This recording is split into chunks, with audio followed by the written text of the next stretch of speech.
Hello, everyone, and welcome back to the channel. I am joined by Alexio once more. Welcome back to the channel, Alexio. Howdy. And today we're going to talk about pantheism, and we're going to incorporate a few things, or at least endeavor to. We're going to talk about the Bible and Jesus, voodoo, and a little bit of science. We're going to kind of shove it into one video. So, Alexio, what kind of stands out for you in Christianity that a lot of Christians might not view the Bible in the same way? What really sticks out to you as something that's obvious that we as different kinds of spiritual practitioners understand, whereas a lot of Christians wouldn't understand in the same way? Is there anything that pops out to you as far as the Bible and different things about Jesus? Yes. I used to watch, there was this show when I was growing up called Mysteries of the Bible. And it always went into, obviously, the mysteries of the Bible, the weird stuff that your pastor's not talking about, the stuff that, it takes Gnostic people to understand. And, one of the verses that stood out the most to me and kind of changed the way my brain worked essentially was, the verses in Ezekiel where he's describing this object. And, me and my uncles, they were very, theological, if you will. And, we discussed that a lot, like discuss what Ezekiel was describing because, there's really no way to know what he was describing. And, that kind of made me realize that, well, obviously he's seeing it through the eyes of his time and his culture. Like if it's an angel or if it's a UFO, like who are we to know if it's either or when we don't even have the, mental tools to see the world, how he sees the world, It could have just been a helicopter. Like a lot of people believe that was, Ezekiel's visions were of the future and were of technological wonders and not of angels. But who's to say? That was one of the mysteries that always stood out to me. So Ezekiel, the interesting thing that I learned from Paramahansa Yogananda is a verse that's often misinterpreted by Christians. So John the Baptist asked Jesus about, when is Ezekiel going to come back? Or when is Ezekiel going to come? And Jesus told him, Ezekiel has already come and he is basically right before you. And John the Baptist didn't really understand, but in a past avatar life, my understanding, I'm not going to say that this is without some doubt, but from Paramahansa Yogananda, I learned that in a former life, the avatar that was Jesus Christ was Ezekiel.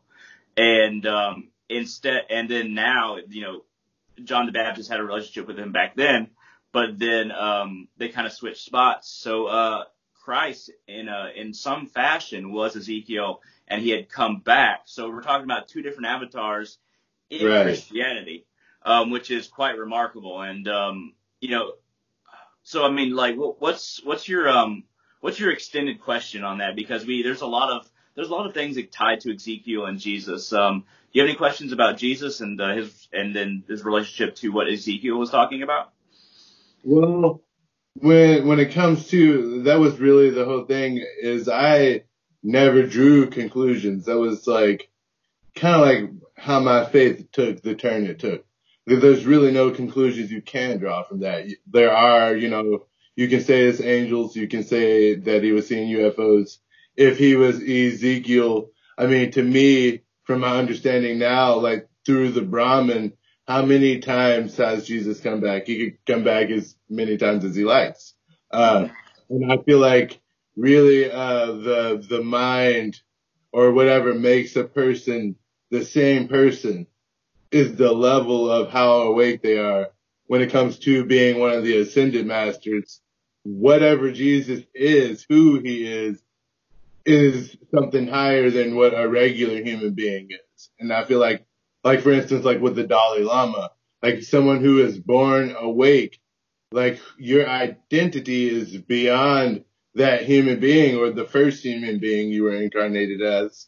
You are already some spiritual entity from beyond time. So just having been awake, I feel like all of that makes sense to me in a way that, like if you're awake, I feel like you're the same person. Like everyone's the same person, the Buddha.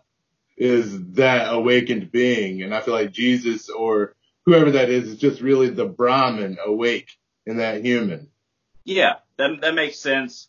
And that kind of leads into Adam and Eve. So from Paramahansa Yogananda, and we think of these beings as more than us. If they could produce children and their children produce children, and we can't now, because if we do that now, then the children come out either they come out with some kind of complication, because that's when it comes to incest. So we think of Adam and Eve as two people. But in fact, this is Paramahansa Yogananda telling me this through his works. Adam and Eve were the two groups of souls. There's every single soul that inhabited the universe as we understand it. They two weren't individual beings. They were two groups of souls. You have the male and the female. You have the passive and the willful. So you have yin yang. But these two groups of souls descended in certain relationships with one another, but Adam and Eve, they didn't exist as corporeal body. The reason why we have the reason why we have the Garden of Eden is that the Garden of Eden represents an astral universe or an astral multiverse where they were beings of light. But how Adam and Eve fell was they wanted to manifest in the material universe. So all these souls manifest in the material universe. Now, when we think of the tree of the knowledge of good and evil, what it represents is actually an upside-down nervous system. And the apple, if you will, is representative of the reproductive system.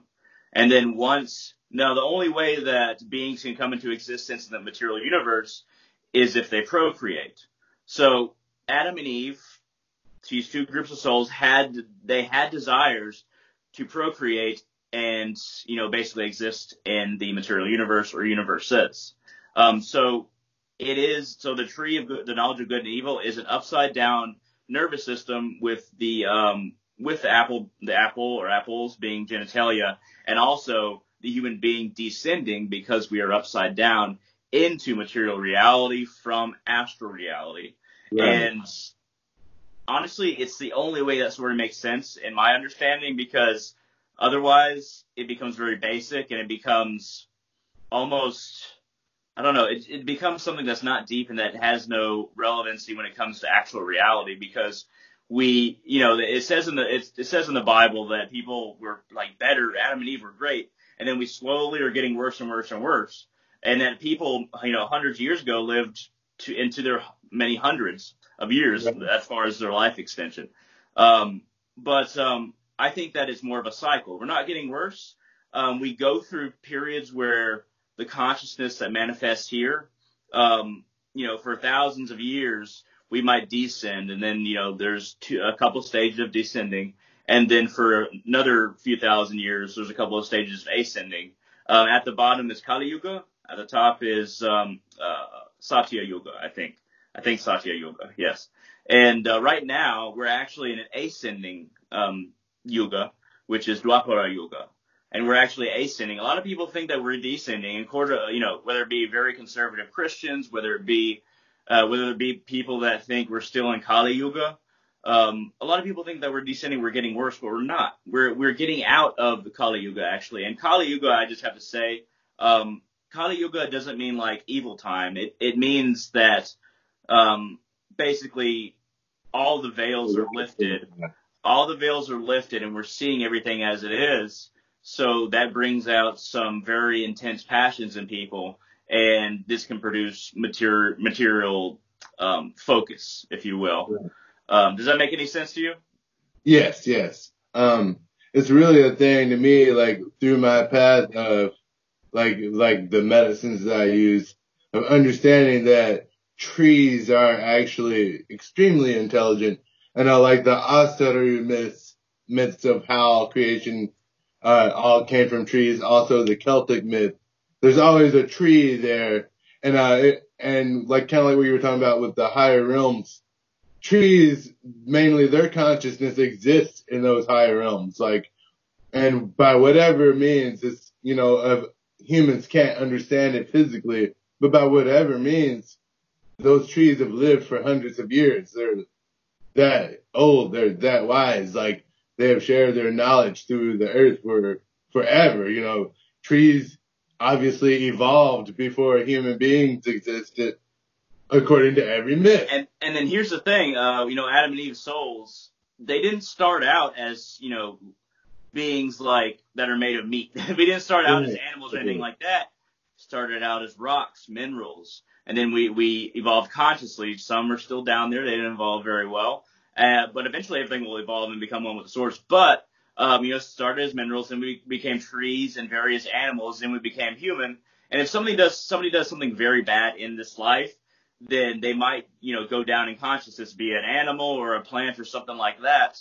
But you know, it has been a process. Human beings, and you know, the souls that were a part of the group that were Adam and Eve, you know, we didn't start out as people. We started out as everything that make up what people need, and then we became people. But a lot of souls were still minerals, or still animals, still plants. So all our souls are still connected. We just have this delusion that animals, plants, and humans and even minerals are completely separate, when in reality, in material existence, we have a fabric of souls. There's nothing without a soul. The divine symmetry, yes. Everything is completely connected. And that's really the kinds of beliefs that I have about, like, what perfect is or whatever, or what you're trying to attain as a spiritual being is, like, completely losing that ego to the point of, like, you know, when you die, it does not matter that you shed your body. You're ready to take on the next body. And I really believe that the fear of death, being diluted when you die, is how you lose yourself. And that kind of goes like, to like Jesus, you know, how he died awake. He did not lose himself. He gave up his ghost at the end, you know. That means that he died awake. You know, if you die awake, I feel like you become that person, no matter like what your spiritual belief is or whatever. And a lot of that comes from like the idea of like how long evolution really takes, and like how long your soul takes to really evolve. You really have to go through many different lives with different things. You have to learn these different lessons. There's no way life just popped up. Like, you had to have, you know, human beings obviously are a result of so many evolutionary processes that, you know, many different animals like us did not survive those processes. And there's evidence of that. Like, I really feel like science and religion really should, like, you know, love each other more, because if we threw more like hard scientific power and money into like figuring out like the religious mysteries instead of like going out into space, which space is amazing. But I feel like if we devoted as much knowledge, you know, to that, we'd be further along spiritually as a human being, as a human race by now, you know. And, you know, the true space is the void around what we know. And it's not necessarily about traveling in space or even time. It's more about traveling in relationship with what we know and our connection to everything else. So, like, you know, I consider myself a voidist. I kind of founded the idea of voidism, even though the word technically existed in Buddhism thousands of years ago. But, you know, we have to keep on expanding what we know so that we can keep on expanding the experience of higher degrees of consciousness and the experience of incorporation and the understanding that we are all part of the same thing. As we expand in our knowledge, we expand in our connection and our experience of connection, assuming the knowledge is properly digested, where, you know, there are some people that when they gain more knowledge, they gain more either attachment to it or a desire to only focus on a few ideas. They become repulsed, and they either, you know, they feel craving and aversion, whereas true knowledge is you just keep on gaining it and you try to look at it discriminatingly, but only in your understanding. Your understanding needs the discrimination, not the knowledge itself. Right. So, you know, moving a little bit ahead, did you want to ask a question about voodoo or hoodoo? And is that something that we should kind of go into? Because I I know that you expressed the desire to talk about that in this video. Yeah. That's one of the things I've not really studied about, and I know you know a little bit about that. I wanted to know, like you said, some of the Loa were like human beings before, and that they had ascended to some levels. I'd It's like to know like complicated. what you Yeah. believe about the Loa, or you know how where do they stand compared to, say, you know, like the Deva, like Kali, or like, you know, dead humans, or like, you know, or like, you know, I don't know, like where are they in the Yeah. higher? What's their so a lot of people will tell you they're just people that lived and were basically kind of deified, the Loa. They would have different natures and they were just people that lived. My understanding is a little bit different. So, I believe the Loa took up certain names and identities in life, but these powers that they represent or that they are have existed for a long time. There might have been individuals that were infused with this power and they were incarnated as Papa Legba, Ben Samedi, Maman Brujet. But I think that the power that they had was just a human quantification of it needing to manifest on the earth. I don't think that these beings started out as just a person. I feel like you could say that there are even minor avatars. A lot of people are going to disagree with that. They could be minor avatars where different forces, you know, came for certain reasons. But Papa Legba, you know, thinking of him as, you know, a low of the gates, a gatekeeper, a key master, being able to open up bridges between worlds, being able to open up dimensions even within ourselves and our own understanding. When we start realizing gateways are everywhere and to access anywhere, even if it's knowledge, even if it's energy, even if it's a different plane, it becomes incredibly unlikely to me that a person was just born and then afterwards they were kind of deified, even though they're spirits, not deities per se, and then they perform that function. To me, a regular person becoming that after they die, there's just not enough there to work with to take up this monumental role. Right. So I think that the energy manifested in human forms, maybe through individuals. I tend to think that they manifested more in our ideology, more in our understanding of these powers, and maybe we made them into forms, them actually having been humans. But even if they were humans, they would have had to be something like an avatar to have the extent of knowledge and authority and ability that they have now. Of course, a Vodou Haitian version, it was the first combination of all the things that we think of as voodoo or Santeria or Shaz. So it was a combination of the Taino natives on Haiti, one called, you know, Haiti before the you know, the Spanish and French came. But we have their idea of drawing veves or you know, ritualistic symbols that represent the nature of a spirit in the sand. You know, they drew it in the sand. Then we have the African influence when African slaves were brought over.